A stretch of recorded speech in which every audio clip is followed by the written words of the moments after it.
ಗಾಂಧಿ ಕ್ರೀಡಾಂಗಣದಲ್ಲಿ ಗೃಹ ಸಚಿವ ಜಿ ಪರಮೇಶ್ವರ್ ಸುದ್ದಿಗೋಷ್ಠಿ ನಡೆಸಿದ್ದಾರೆ. ಯುವ ಸಬಲೀಕರಣ ಮತ್ತು ಕ್ರೀಡಾ ಇಲಾಖೆಯಿಂದ ಒಲಿಂಪಿಕ್ಸ್ ಕ್ರೀಡಾಕೂಟ ನಡೆದಿದೆ. ತುಮಕೂರು ಜಿಲ್ಲೆಗೆ ಈ ಅವಕಾಶ ಸಿಕ್ಕಿರುವುದು ಸುದೈವ.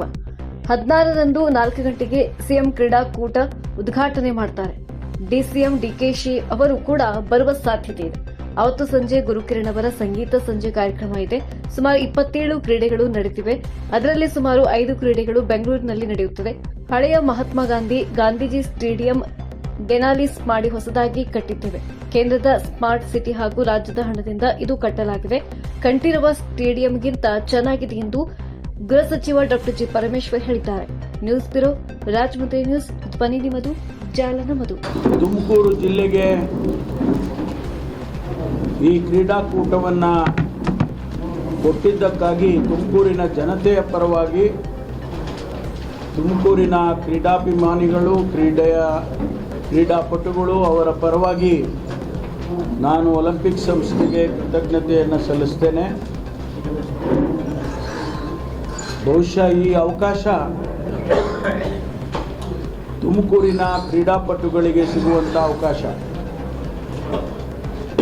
ಮತ್ತು ಮುಂದೆ ಯಾರು ಶಾಲಾ ಕಾಲೇಜುಗಳಲ್ಲಿದ್ದಾರೆ ಆ ವಿದ್ಯಾರ್ಥಿಗಳಿಗೆ ಕ್ರೀಡೆಯ ಮನೋಭಾವನೆ ಮತ್ತು ನಾನು ಕ್ರೀಡೆಯಲ್ಲಿ ಭಾಗವಹಿಸುವಂಥ ಮನಸ್ಥಿತಿಯನ್ನು ಕೊಡುವಂಥ ಅವಕಾಶ ಅಂಥೇಳಿ ನಾನು ಈ ಸಂದರ್ಭದಲ್ಲಿ ಹೇಳೋದಕ್ಕೆ ಬಯಸ್ತೇನೆ. 16ನೇ ತಾರೀಕು ಸುಮಾರು 4 ಗಂಟೆಗೆ, ಅರ್ಧ ಗಂಟೆ ಈ ಕಡೆ ಆ ಕಡೆ ಆಗ್ಬೋದು.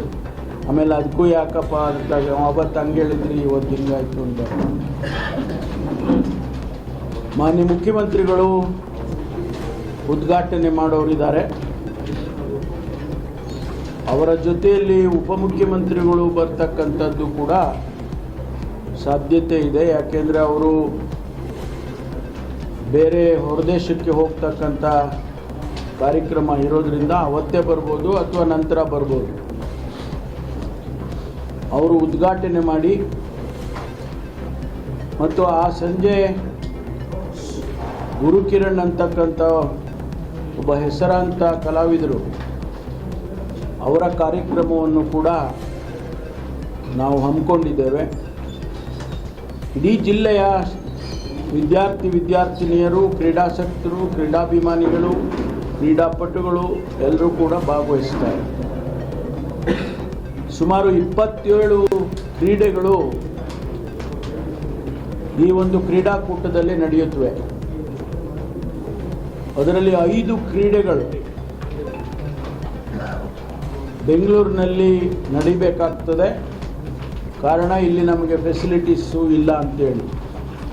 ಅದನ್ನು ಹೊರತುಪಡಿಸಿದರೆ ಎಲ್ಲ ಕ್ರೀಡೆಗಳು ಕೂಡ ಇಲ್ಲೇ ತುಮಕೂರಿನಲ್ಲೇ ಆಗುತ್ತವೆ.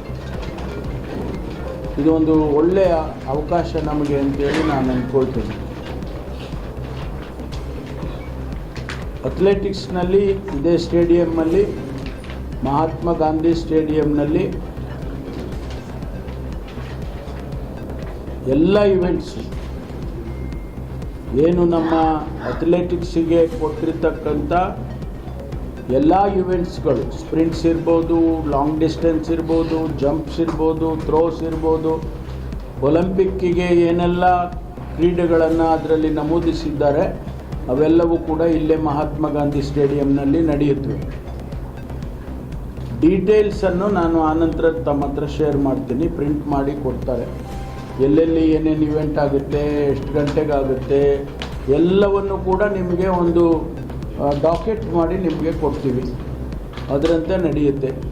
ಒಲಿಂಪಿಕ್ ಸಂಸ್ಥೆಯವರು ಅವರ ಅಫಿಷಿಯಲ್ಸ್ನೆಲ್ಲ ಕಳಿಸ್ತಾರೆ. ಅವರೇ ಆ್ಯಕ್ಚುಲಿ ನಡೆಸೋರು. ಆ ಕ್ರೀಡೆಗಳನ್ನು ನಡೆಸ್ತಕ್ಕಂಥವರು ಒಲಿಂಪಿಕ್ ಸಂಸ್ಥೆಯವರು ಆಯಾಯ ಅಸೋಸಿಯೇಷನ್ನವ್ರಿಗೆ ಅವರು ಸೂಚನೆ ಕೊಟ್ಟಿರ್ತಾರೆ.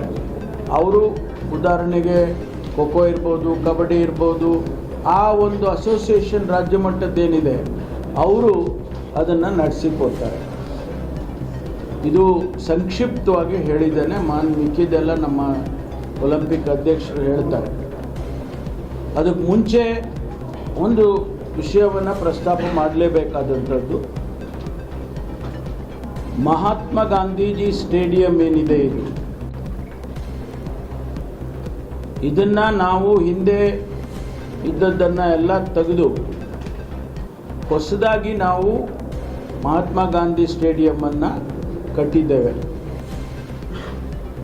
ಇದರಲ್ಲಿ ಸ್ಮಾರ್ಟ್ ಸಿಟಿ ಫಂಡ್ ಇದೆ ಮತ್ತು ರಾಜ್ಯ ಮಟ್ಟದ ಇದು ಇದೆ. ಸ್ಮಾರ್ಟ್ ಸಿಟಿಗೆ ನಮ್ಮದು 50% ರಾಜ್ಯದ್ದು, 50% ಕೇಂದ್ರದ್ದು. ಆದ್ದರಿಂದ ರಾಜ್ಯ ಸರ್ಕಾರ ಮತ್ತು ಕೇಂದ್ರ ಸರ್ಕಾರ ಎರಡರದ್ದು ಕೂಡ ಹಣ ಇದೆ. ಭಾಳ ಉತ್ತಮವಾಗಿ ಕಂಠೀರವ ಸ್ಟೇಡಿಯಂ ಹೇಗಿದೆ ಅದಕ್ಕಿಂತ ಚೆನ್ನಾಗಿದೆ ಅಂತ ನನಗನ್ಸುತ್ತೆ. ಒಬ್ಬ ಸ್ಪೋರ್ಟ್ಸ್ಮನ್ ಆಗಿ ಹೇಳುವಂಥ ಮಾತು. 500 ಜನ ಕ್ರೀಡಾಪಟುಗಳು ಇಲ್ಲಿ ತಂಗಬಹುದು, ಅಕಾಮಿಡೇಷನ್ ಮಾಡಿದ್ದೇವೆ. ಅವ್ರು ಇಲ್ಲೇ ಇರ್ಬೋದು. ಸ್ಟೇಡಿಯಂ ಕಂಠೀರವ ಸ್ಟೇಡಿಯಂನಲ್ಲಿ ಆ ಫೆಸಿಲಿಟೀಸ್ ಇಲ್ಲ. ಸಿಂಥೆಟಿಕ್ ಟ್ರ್ಯಾಕು ಭಾಳ ಉತ್ತಮ ಮಟ್ಟದ್ದು ಟ್ರ್ಯಾಕನ್ನು ಮಾಡಿದ್ದೇವೆ. ನ್ಯಾಷನಲ್ ಸ್ಟ್ಯಾಂಡರ್ಡಿಗೆ, ಇಂಟರ್ನ್ಯಾಷನಲ್ ಸ್ಟ್ಯಾಂಡರ್ಡಿಗೆ ಇರ್ತಕ್ಕಂಥದ್ದು. ತಾವು ನೋಡಿದ್ರೆ ಈಗ ಫುಟ್ಬಾಲ್ಗೆ ಏನು ಗ್ರಾಸ್ ಟರ್ಫ್ ಹಾಕಿದ್ದು ಅದೆಲ್ಲ ಹಾಳಾಗಿತ್ತು. ಅದನ್ನು ಮತ್ತೆ ಅದಕ್ಕೆ ಜೀವ ಬರುವಂತೆ ಮಾಡಿ ಈಗ ಭಾಳ ಚೆನ್ನಾಗಿ ಭಾಳ ಇದವಾಗಿ ಬಂದಿದೆ. ಎಲ್ಲ ಫೆಸಿಲಿಟೀಸನ್ನು ಕೂಡ ಮಾಡಿದ್ದೇವೆ. ಸ್ಪೋರ್ಟ್ಸ್ ಈ ಇವೆಂಟ್ಗಳಿಗೆ ಬೇಕಾದಂಥ ಸಲಕರಣೆಗಳೇನಿದೆ ಅವೆಲ್ಲವನ್ನು ಕೂಡ ನಮ್ಮ ಇಲಾಖೆ ಯುವ ಸಬಲೀಕರಣ ಮತ್ತು ಕ್ರೀಡೆ ಆ ಇಲಾಖೆಯವರು ಒದಗಿಸ್ಕೊಡ್ತಾರೆ. ಅವ್ರು ಕೊಟ್ಟಾದ ಮೇಲೆ ತಗೊಂಡೋಗ್ಬೇಡಿ ವಾಪಸ್ಸು ಅಂತ ಕೂಡ ನಾನು ಮನವಿ ಮಾಡಿದ್ದೇನೆ. ಯಾಕೆಂದರೆ ನಾವೇ ಇಟ್ಕೊಳ್ಳೋಣ ಅಂತ, ನಮಗೆ ನಮ್ಮ ಹುಡುಗರಿಗೆ ಉಪಯೋಗ ಆಗುತ್ತೆ ಅಂತ. ಇದಿಷ್ಟು ನಡೀತಕ್ಕಂಥದ್ದು. ಎಲ್ಲ ಮಾಧ್ಯಮ ಮಿತ್ರರು ಇವತ್ತು ಇಲ್ಲಿ ತುಮಕೂರಿನ ಮಹಾತ್ಮ ಗಾಂಧಿ ಕ್ರೀಡಾಂಗಣದಲ್ಲಿ ಸೇರಿದ್ದೀರಿ. ಈಗಾಗಲೇ ನಮ್ಮ ಗೃಹ ಸಚಿವರಾದಂಥ ಪರಮೇಶ್ವರ್ ಅವರು ತಮಗೆ ಮಾಹಿತಿಯನ್ನು ಕೊಟ್ಟಿದ್ದಾರೆ. ಮೊದಲನೇದಾಗಿ ನಾನು ಪರಮೇಶ್ವರ್ ಅವ್ರಿಗೂ ಮತ್ತು ಜಿಲ್ಲಾಡಳಿತಕ್ಕೆ ಅಭಿನಂದನೆಗಳು ಸಲ್ಲಿಸ್ತೇನೆ ಮತ್ತು ತಮ್ಮೆಲ್ಲರಿಗೂ ಅಭಿನಂದನೆ ಸಲ್ಲಿಸ್ತೇನೆ. ಕಾರಣ ಏನಂದರೆ ತುಮಕೂರು ಜಿಲ್ಲೆಯಲ್ಲಿ ಈ ಥರ ಒಂದು ದೊಡ್ಡ ಮಟ್ಟದ ಕ್ರೀಡಾಕೂಟ ನಡೆಯೋದು ಒಂದು ವಿಶೇಷ ಅಂತಲೇ ಹೇಳ್ಬೋದು ನಾನು. ಇದು ಮಂಗಳೂರು ಮತ್ತು ಉಡುಪಿನಲ್ಲಿ ಕಳೆದ ವರ್ಷ ಕರ್ನಾಟಕ ಕ್ರೀಡಾಕೂಟ ನಡೆಯೋ ಸಮಯದಲ್ಲಿ ಪರಮೇಶ್ವರ್ ಅವರು ಮುಂದಿನ ವರ್ಷ ನಮ್ಮ ತುಮಕೂರಿನಲ್ಲಿ ಮಾಡೋದಕ್ಕೆ ಅವಕಾಶ ಕೊಡ್ತೀರಾ ಅಂತ ಕೇಳಿದ್ರು.